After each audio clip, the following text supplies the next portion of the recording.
Under siege and suffering power outages, the Gaza Strip is on the brink of a humanitarian disaster. Iran calls on the international organizations to take action to help improve the tragic situation in the Gaza Strip.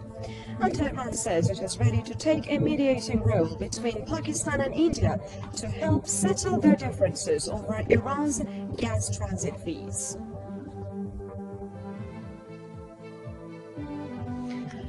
In the name of God, the compassionate, the merciful, good evening from Tehran. You're watching World News on JNN Network. Today, January 21st, marks the anniversary of the martyrdom of Imam Sajjad, the fourth Imam of the Prophet Muhammad's infallible household.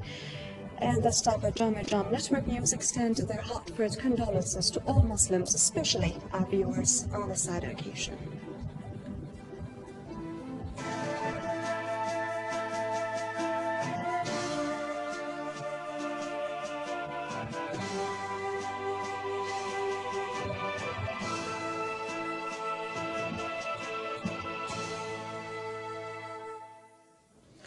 Thanks for joining us. We begin with news from Gaza, where there has been no let-up in the Israeli regime's brutalities against defenseless Palestinians.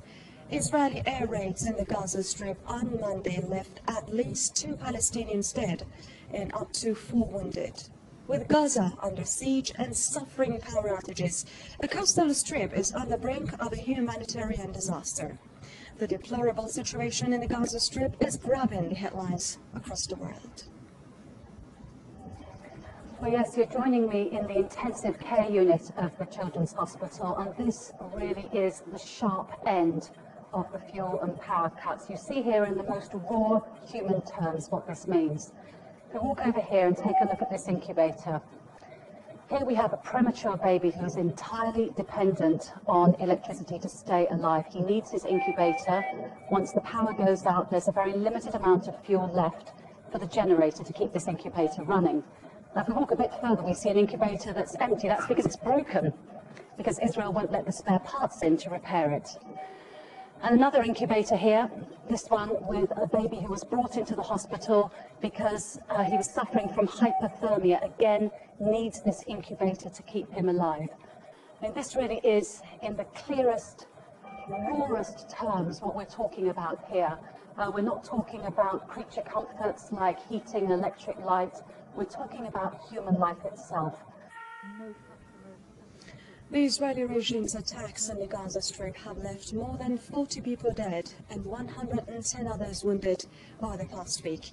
Israel has put Gaza under lockdown and cut off electricity, as well as fuel and other basic supplies to the residents.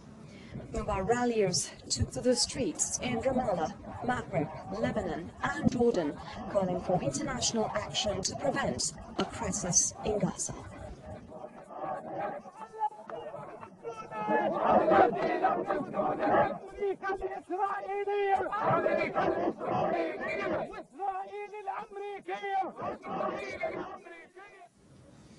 Also in this regard, Iranian President Mahmoud Ahmadinejad has talked over the phone with Qatari Emir Sheikh Hamad bin Khalifa Al Thani, who is the rotating chairman of the Organization of the Islamic Conference, OIC. During his conversation, President Ahmadinejad condemned the Israeli regime's crimes in the Gaza Strip, demanding prompt action to help innocent Palestinians there.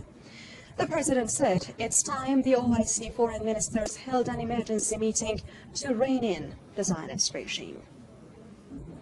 Meanwhile, Parliament Speaker Ghulam Ali Haddad Adel has dismissed as shameful the international bodies, particularly the United Nations, remaining tight-lipped over the ongoing Israeli regime's atrocities in the Palestinian territories.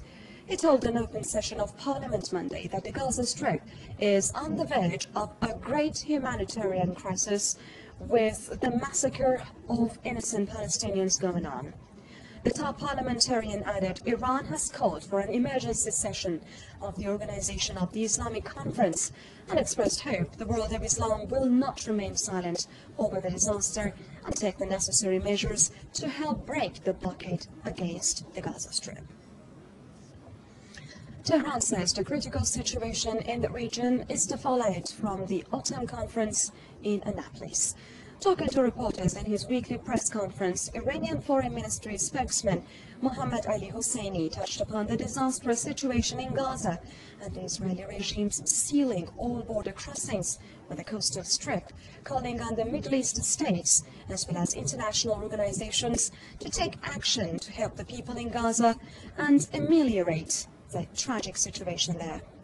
Hosseini reiterated Iran is prepared to host a conference of Islamic nations to discuss the matter and at the same time is ready to attend such a gathering wherever the organization of the Islamic Conference decides to hold it.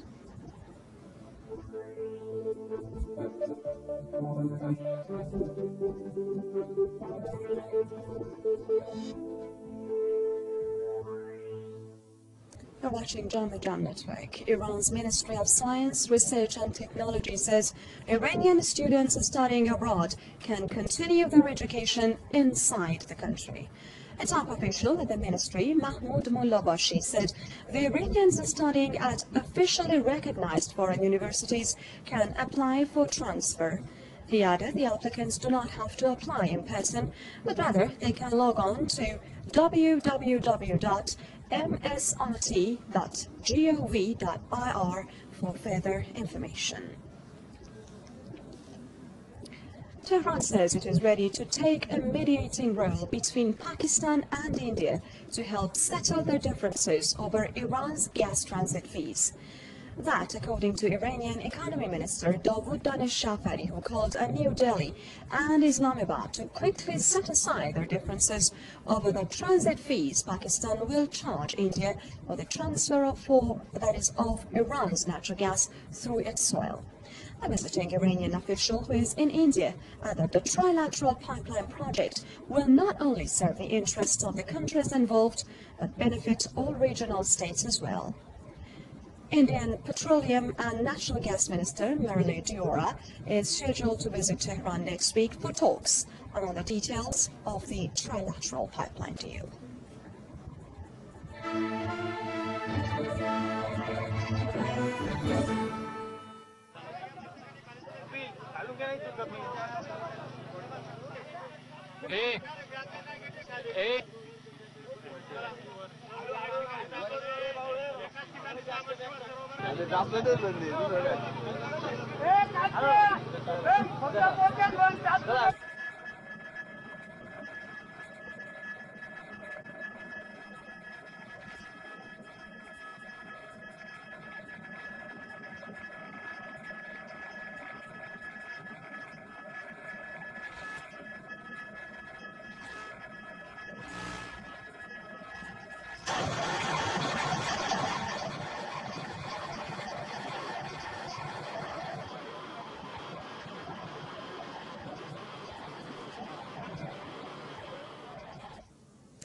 We are having clear skies coupled with fog here in Tehran on Monday, and the temperature will drop to 16 degrees Fahrenheit in the coldest hours tonight. Coming up next is the nationwide weather forecast. Thanks for joining us. Goodbye.